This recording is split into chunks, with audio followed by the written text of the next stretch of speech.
আসসালামু আলাইকুম প্রিয় দর্শক। পিচ ঢালা আঁকাবাঁকা পথে হৃদয়ের এক স্পন্দন তৈরি হয়। প্রকৃতির এই অপরূপ সৌন্দর্যে বারবার নিজেকে ঠিক রাখতে পারি না। আজ প্রকৃতির নতুন এক দৃশ্য আপনাদেরকে শেয়ার করব, দেখতে থাকুন। পিচ ঢালা গ্রামীণ পথের এক অপূর্ব মেলবন্ধন, সারিবদ্ধ খেজুর গাছ আর গুল্মলতার মায়া। বাংলার চিরায়ত রূপের অন্যতম বড় সৌন্দর্য লুকিয়ে আছে এর আঁকাবাঁকা গ্রামীণ পথগুলোতে।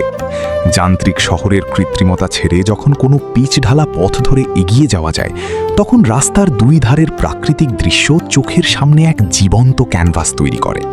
বিশেষ করে কালো পিচ ঢালা রাস্তার দুই পাশে যদি থাকে সারিবদ্ধ খেজুর গাছ আর তার নিচে মাটির কোল ঘেঁষে গজিয়ে ওঠা ছোট ছোট লতাগুল্ম, তবে সেই পথ ধরে চলা প্রতিটি মুহূর্ত এক পরম প্রশান্তি আর মুগ্ধতায় ভরে ওঠে।